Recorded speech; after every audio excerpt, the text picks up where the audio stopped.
Get out. You're nothing but a disappointment." My father's words echoed through our family's luxurious living room, his face red with rage. 28 years old, and what do you have to show for it? Nothing. I stood there, my hands steady despite the storm raging inside me. Behind him, my mother sat perched on our imported Italian sofa, her lips pressed into a thin line of disapproval. The same expression she'd worn throughout my childhood. "I built this company from nothing," he continued, gesturing to the various awards and recognition plaques that lined our walls.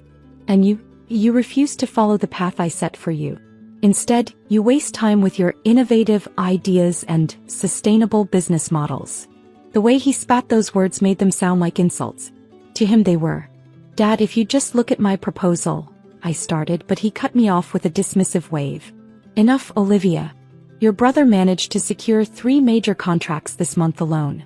Meanwhile, you're still talking about long-term sustainability and ethical business practices. This isn't some university classroom." My brother Marcus. Of course. The golden child who followed our father's every command, who never questioned the old ways of doing business, who didn't care if their practices were destroying the environment or exploiting workers, as long as the profit margins kept growing. "The industry is changing," I said firmly, refusing to back down. "If Harrison Industries doesn't adapt, out," he roared, making my mother flinch. "Pack your things and get out of my house. Since you think you know better than 30 years of business experience, go prove it. But don't come crawling back when you fail." I didn't cry. I didn't beg. Instead, I walked to my room with my head held high, packed my essentials, and walked out of the mansion I'd called home for 28 years. My mother didn't even get up to say goodbye. That was 3 years ago. I'd love to say I immediately became successful, that I proved them wrong overnight. But real life isn't that simple. The first 6 months were brutal. I moved into a tiny studio apartment, survived on instant noodles, and worked 18-hour days building my company from scratch. Sterling Industries started small. Just me, my laptop, and an unwavering belief that business could be both profitable and ethical. I used my savings to hire 2 brilliant engineers who'd been overlooked by the major corporations because they didn't fit the traditional mold.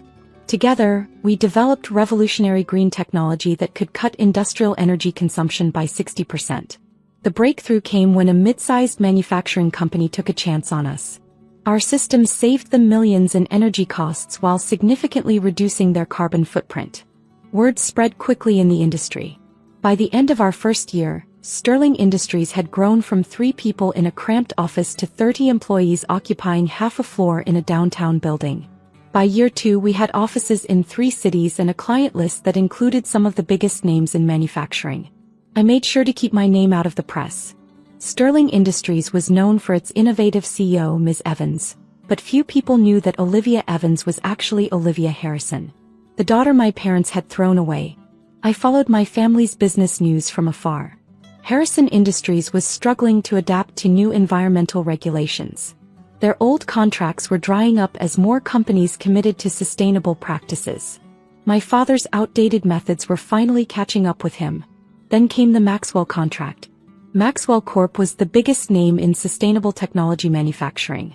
Landing their business could make or break a company. I knew Harrison Industries was desperate to secure it. They needed a win to stay relevant in the changing market. What my parents didn't know was that 6 months ago, Sterling Industries had quietly acquired controlling interest in Maxwell Corp through a series of shell companies. Every major decision, every contract had to cross my desk. So when my assistant walked in with the contract proposal from Harrison Industries, I couldn't help but smile at the irony. The daughter they'd kicked out for being useless now held their company's future in her hands. I read through their proposal carefully. It was exactly what I'd expected, full of empty promises about sustainability while planning to use the same old harmful practices. They were trying to buy their way into the green energy market without actually changing anything. My phone buzzed. A message from my brother. "Dad's really nervous about this Maxwell deal. Keeps saying it's our last chance to turn things around. Guess you were wrong about the industry changing, sis. We're about to land the biggest contract of the year." I set my phone down and picked up my stamp. The same stamp that had approved dozens of contracts worth hundreds of millions of dollars. The same stamp that could save or destroy Harrison Industries. In bright red ink I marked the proposal, rejected.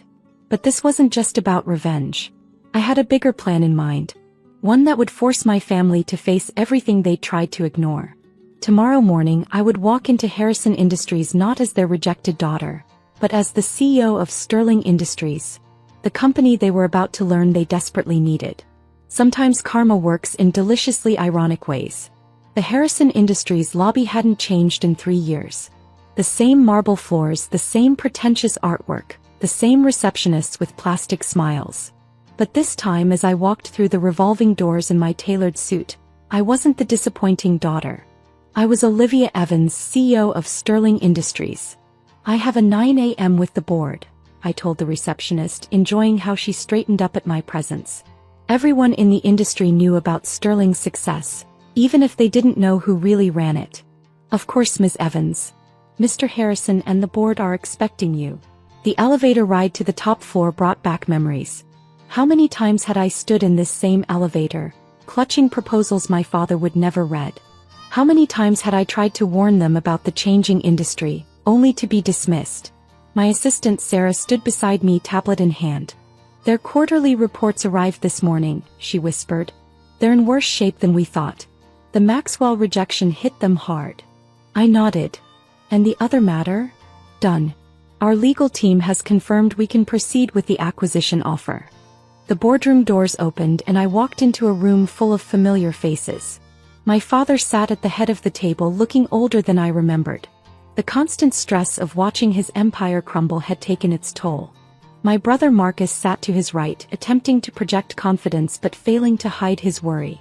Ms. Evans, my father stood, extending his hand. Thank you for coming on such short notice.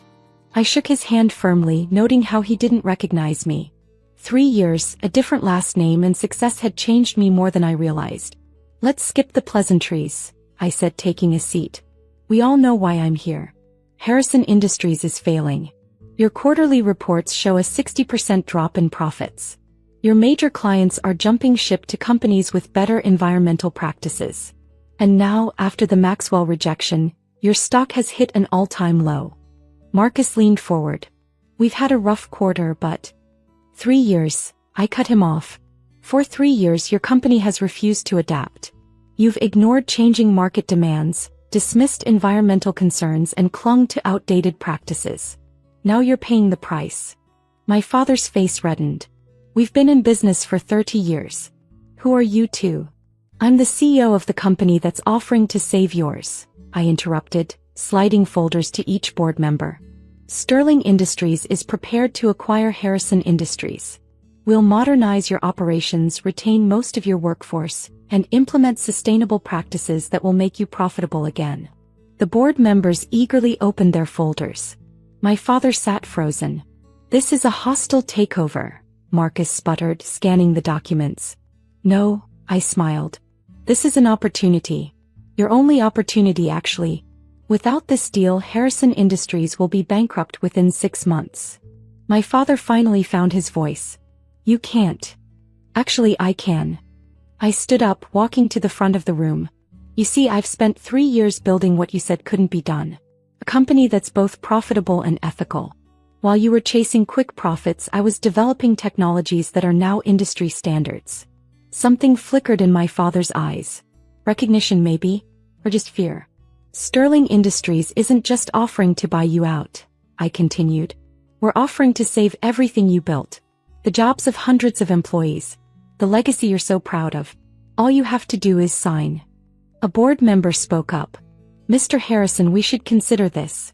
The terms are more than fair. My father stared at me, really looked at me for the first time since I'd entered the room. Olivia. The room went silent. Marcus's jaw dropped. Hello, Dad. I kept my voice steady. Surprised to see your disappointment of a daughter? He stood up so quickly his chair toppled backward. This is some kind of revenge plot? No, I said firmly. This is business. The kind of business I tried to tell you about 3 years ago. The future you refused to see. Marcus found his voice. You can't do this to our family. Family. I laughed. You mean the family that threw me out? The family that dismissed every idea I had? That family. I turned to the board members. 3 years ago, I stood in this room and presented a plan for sustainable technology. I warned that the industry was changing. Mr. Harrison here called me naive and kicked me out of both the company and his home. Now I'm offering to save everything he built. My father sank back into his chair, looking defeated. Why didn't you tell us about Sterling? Would you have listened? I asked quietly. Or would you have tried to shut me down like you did with every other idea I had? The room fell silent again. Board members exchanged glances, papers rustled, and 30 years of stubbornness began to crack. The offer expires in 24 hours, I said, gathering my things. I suggest you think carefully about the future of this company and the jobs that depend on it. As I turned to leave, my father's voice stopped me. Olivia, wait. I paused at the door. I was wrong, he said, his voice rough with emotion. About everything. I turned back. Yes, you were. The question is, are you ready to admit that to more than just me? He looked around the boardroom at the faces waiting for his decision. 30 years of doing things his way, of refusing to change, had led to this moment. The world is changing, he said slowly. Maybe it's time we change too. 2 weeks later, I sat in what used to be my father's office, now mine, signing the final acquisition papers.